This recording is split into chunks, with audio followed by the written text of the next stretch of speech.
Hi, I'm Beverly Harzog, host of Your Personal Economy. You can't control what goes on in the world in terms of inflation or even the price of groceries, but you can control your own personal economy. And I'm going to show you just how to do that, because the way you spend your money is the way you spend your life. And I want you to have the best life possible. Thank you so much for joining me for episode number 18.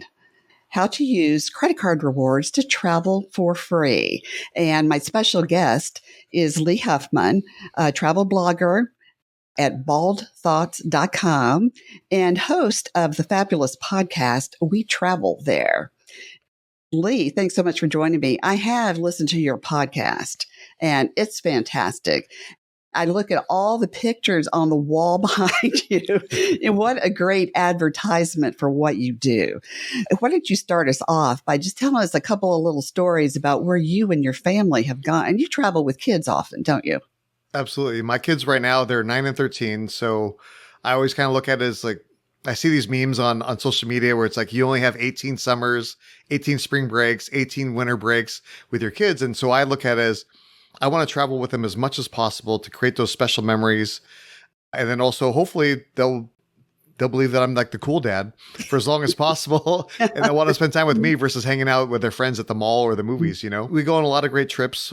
Recently, actually, we just went to Barcelona for a soccer experience for them. It was obviously quite expensive, you know, traveling to Europe. And we were there for almost 2 weeks. But we used a lot of credit card rewards to pay for the flights, and also a lot of different free night certificates and hotel points to pay for our stays. So although we did spend a little bit of money, right, because you're doing all the attractions and food and all those things, we cut like a huge amount of the cost out with using travel rewards. And that's one thing I always tell people is that don't look at it as like a failure if you can't pay for the entire vacation with your miles and points. If you can save 500, 1,000 or 2,000 or more off the cost, yeah, maybe you're still paying a little bit, but if you can save a big chunk of that, that means you can go on vacation more often, and maybe even also do some great things while you're there. Whereas like sometimes if you're going, like we went to Australia, you know, about a decade ago with my wife and me, and there's like expensive things like going on the Sydney Harbor Bridge and like, you know, climbing that. And, you know, there's some great steakhouses and those type of things. If we were paying cash for our hotel and our flights and everything, you may be a little like, I don't know, where we're spending a lot of money. I don't know if we want to spend, you know, for this other experience. But by saving so much with miles and points, you can feel a little bit more confident in spending a little extra for something that you may not otherwise do.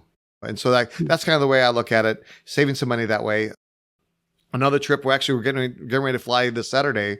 My daughter's doing a soccer experience up in Connecticut, and we're using the Southwest Companion Pass. And she's my companion, so she gets to fly for free. I'm using points to fly up there and then dropping her off and then coming home. And so the whole cost is just a few dollars for the taxes and fees for the flights. She gets to fly for free. I'm paying just $5.60 each way. And overall, if we had to pay cash for it, again, it may be one of those things where it's like, I don't know, the camp is expensive, plus like the flights and a hotel room and everything like that. It's a little bit harder decision to make if you're paying cash for everything. That's such a good point. You know, when you save money like that, you can spend it on experiences, you know, things that you'll remember for the rest of your life. Absolutely. Yeah. You know, I went to Maui last September. We went first class using credit card rewards, you know, both ways, first class, no cost, well, you know, taxes. But I was so thrilled with that. And, you know, when you could save that much, you could spend it on those experiences. So we did an outing with the Pacific Well Foundation while we were there. Oh, wow. And yeah, it just gives you a lot of opportunities to see the world and to do more things while you're there. Absolutely. For somebody just starting out with credit card rewards, do you have a couple of tips that you can share? Like, how did you get started with credit cards? And I know some of them have really good sign-up bonuses. Well, a couple different things. One, like Stephen Covey says, always begin with the end in mind, right? Mm-hmm. And so if you're planning a trip or you have a trip that you want to do like Hawaii or whatever, think about what airlines fly there and what hotels are there, and focus on earning those type of rewards. Like we went to St. Kitts a few years ago, and they really only have a Marriott and they have a Hyatt there. So if you focused on Hilton points, that's great that you have, say, even 100,000 or 5 million Hilton points. That's great, but you can't use them, on that island because there's no options there. And so you have to do a little research ahead of time to figure out, okay, what hotels are there, what airlines fly there, and based on that, let's figure out what airline miles and the hotel points to focus on. Like, I'm a huge fan of Southwest, like I mentioned, the Companion Pass, but if I want to fly to Europe, that's not the right rewards because Southwest primarily flies in the U.S., Mexico, Latin America, and the Caribbean. And so if you want to go to Europe, you want to go to Asia, you want to go to Africa, that's not the airline for you, right? And so focus on that. I always kind of joke like miles and points is kind of like the Matrix. You either take the red pill or the blue pill, right? And so you enter this whole new world of miles and points. Before, I really got into it, I was just happy using my Companion Pass, flying around the U.S. and everything. And then one day my wife said, well, I really want to go to Paris. Paris is one of my dreams. I want to go there. And it's like, well, baby, like Southwest doesn't fly to Paris. And she's like, well, that's nice, but I really want to go. And so I'm like, okay, now I got to figure it out. I got to figure out how to do that because I didn't want to pay several $1,000s for us to be able to fly there, paying for hotels and everything like that. And so I kind of went down that rabbit hole. I took the red pill, or I forget which one it is, but I took that pill and okay, I'm going to figure out what airline miles do I need? How can I redeem those miles and points to be able to fly there? And I ended up earning so many different miles and points that we brought her mom with us. Our son was 26 months old at the time. So, he obviously flew with us and we were able to fly. We flew economy there and then we were able to fly business class on the way back.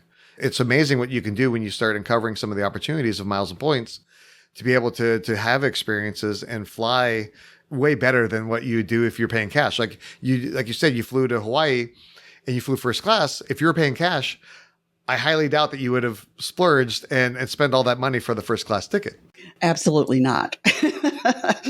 No, I wouldn't have, but it just really enhanced the whole experience. I mean, it was truly a vacation when you can do something like that. Oh, absolutely. One thing I think you mentioned is how important it is while you're at your location on vacation to use your rewards credit cards to earn more points and miles while you're there. Yeah, I try to avoid using cash whenever possible just because, one, it's easier to budget, right? You're able to keep track of what you're spending and how you're spending money, right? But on top of that, I want to earn rewards because even when I'm on vacation, I want to be earning miles and points towards my next vacation, whether it's earning the welcome bonus on a new card, maybe hitting certain like spending requirements to earn, like a free night, like the Hyatt card has a second free night when you spend 15,000 within a year. So I'm trying to hit that bonus, or, earning the Companion Pass, right? So it's not just the welcome bonus. It's other things that you can earn along the way that enhance all the benefits that you're getting. And these are on top of the miles and points that you're earning for each dollar that you're spending. Mm-hmm. That's a really good point. That's a really, really good point, actually. There are a lot of benefits that are intangible too. Like, one of my credit cards gives me priority boarding. And, I'm petite, I'm short. I like to get on the plane first or even last, if I had to. But I don't like getting caught up in the whole herd trying to rush onto the plane. I just don't like that. And a lot of these cards also give you other great benefits, like they'll waive the baggage fees. It's really important to research and compare credit cards so that you can get exactly what you want. Yeah, absolutely. We're both frugal, right? We're focused on money and focused on getting the most for our money. And so probably the common thinking is, I shouldn't pay an annual fee. Like annual fee, that's extra money. Why would I want to pay extra money for a credit card? Well, whether it's check bag fees, priority boarding, other benefits, sometimes it's worth paying that annual fee for the extra benefits that you get. Like you said, with an airline credit card, airlines now charge generally like $30 to $40 per bag each direction that you're flying. And so if you can get a credit card that offers a check bag for free, basically one round trip for you and like your spouse, more than pays for that $100 annual fee. And so just that savings alone right there, let alone something that's a little harder to quantify. I mean, how much would you say is worth getting onto the plane a little bit before everybody else? everybody has a little different opinion as far as like how valuable that is, right? Right. But the check bag fee, I mean, that's a definitive cost. We know it's $30 to $40 each way, and so I have a family of four, and we fly a lot.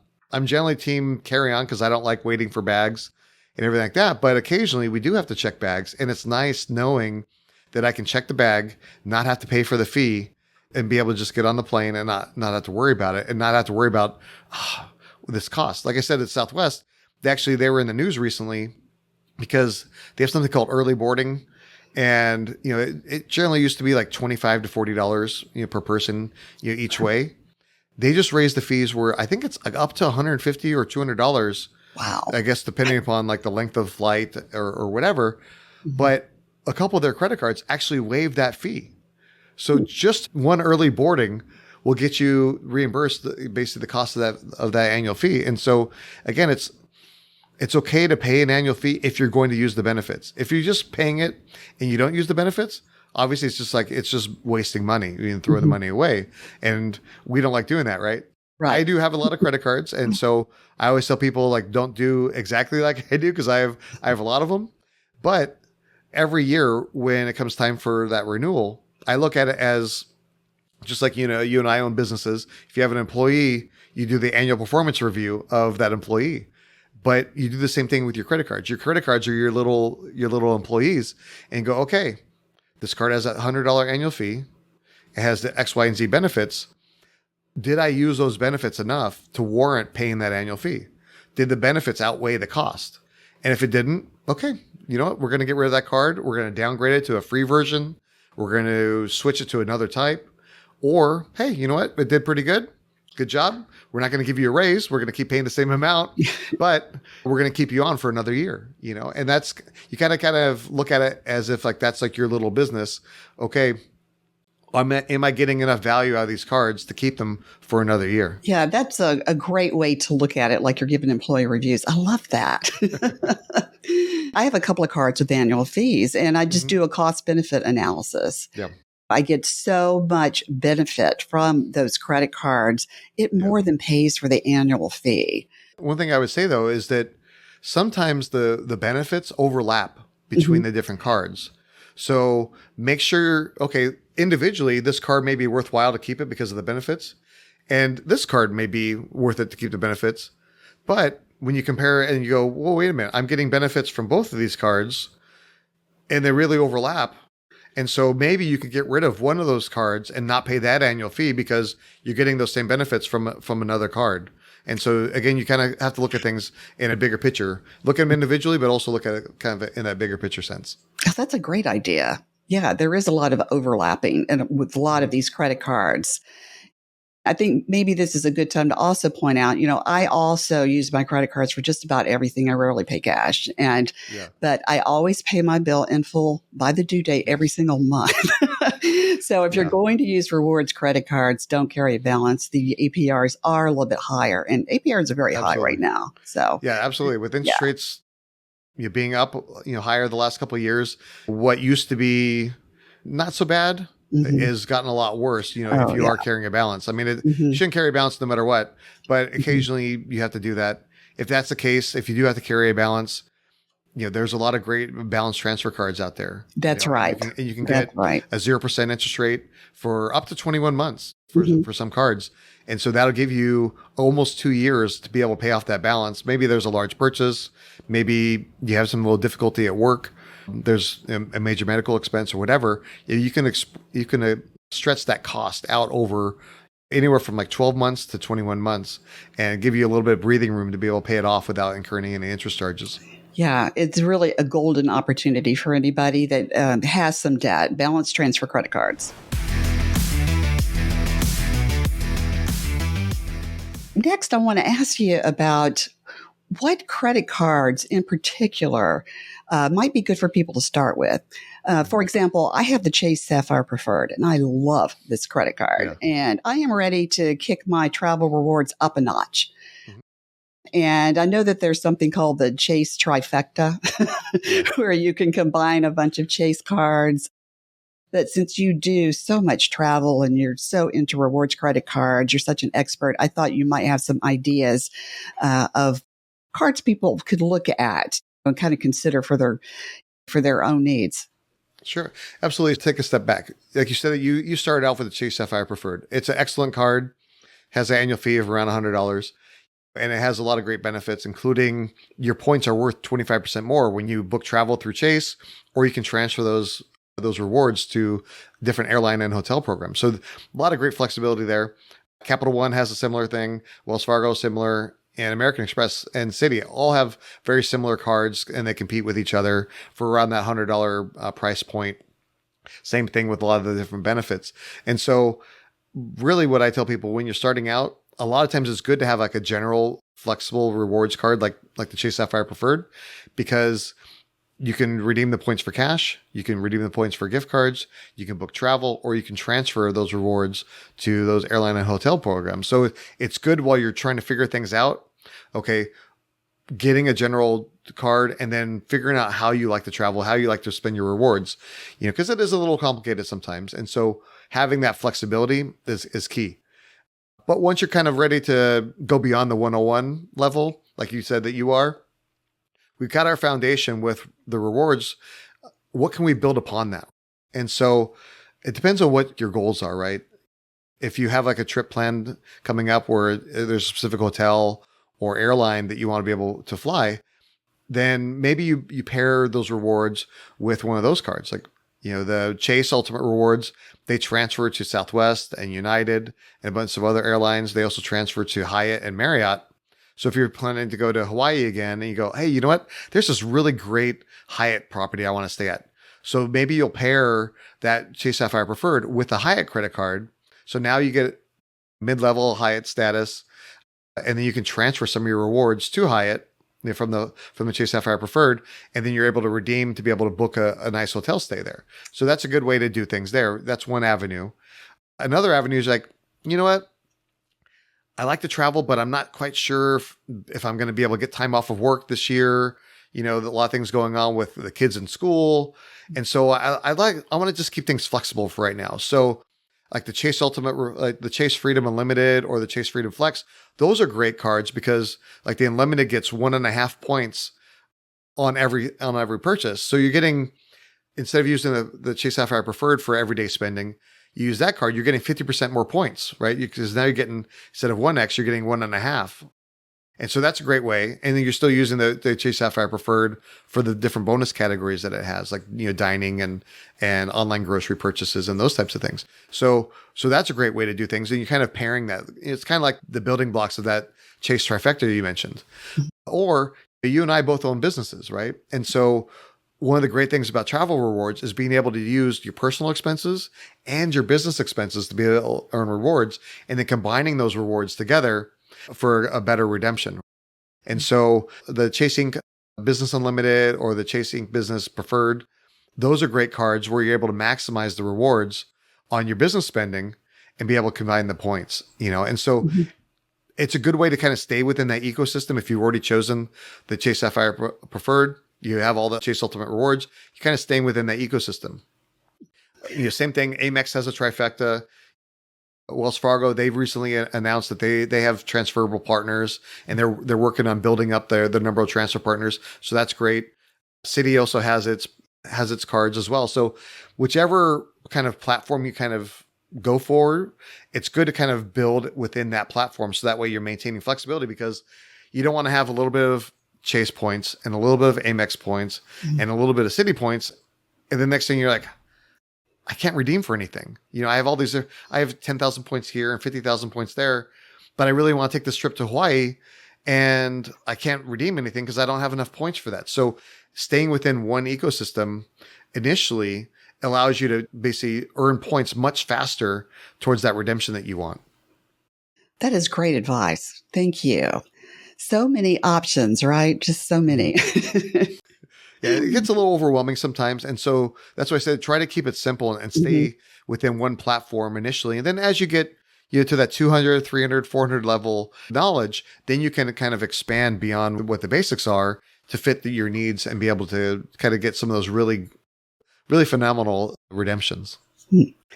You mentioned you have a lot of credit cards.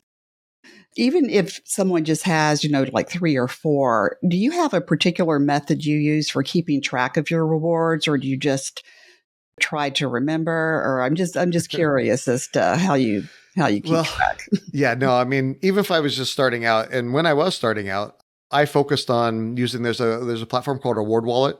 I've been using that for more than a decade. It's great. I mean, you have to be able to trust that you can keep your rewards there. Same thing. There's another app called Max Rewards, so you can keep your rewards in those programs where you basically give them your login information, essentially link your accounts together. And so it's a good way to kind of track the rewards that you have and get kind of a valuation of what those rewards might be worthwhile. It's a great way to do it because look, like I said, we both got businesses, we have kids, we have normal life, all the daily struggles of everything that we're doing, whether you have 3 programs or 35 programs. It's a lot to remember. It's a lot to Hmm. remember the passwords. It's a lot to remember the point balances. It's a lot to remember what each of the miles and points are worth. So I kind of take the Einstein approach. I don't remember things that I don't have to. If it's an easy way to remember it, like I use LastPass for my passwords, and it's easy to be able to just use that app, and then I don't have to remember the password. I can create like a really strong password, make sure somebody doesn't break into my account and steal my stuff. If I can find a good app that I know I can trust, it's good to be able to just kind of like offload those tasks or those tools to them. And that way make your life simple and easy. And that way you can focus on your business. You can focus on your family, or you can focus on planning that next trip. All right. Well, thank you so much for that. I really enjoyed speaking with you. You shared so much valuable information for how to travel using credit card rewards. I met you last year at a conference called CardCon, a Yeah, credit card conference, and I was so impressed with how you manage your rewards and all the places you've been. So thank you so much for sharing that with us today.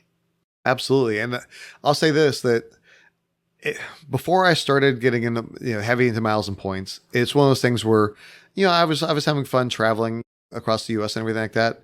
But ever since I got into heavy into the miles and points, it's opened up so many new avenues of travel for me and my family. You're traveling to, I'm going to Barcelona twice this year. We're going to Paris later on this year. And if I was just paying cash, I'm frugal. It would have been hard, even if I could afford it. It would have been hard for me to go, oh, okay, yeah, I'm going to drop $2, 3, $4,000 on those plane tickets. And I look at it as you want to create those memories with your kids. You want to create those memories with your spouse. And if you can use miles and points, you can create those memories easier and then use that money to be able to pay down your debt, save for your future, or just have better experiences while you're traveling. And I think based on that, it is going to take a little bit of time and effort to be able to track your miles and points, but the rewards are so much better. And it makes it worthwhile to be able to spend a little bit of time earning those miles and points to be able to book that travel. Well, that is great advice. Thank you so much for joining me, Lee. Absolutely.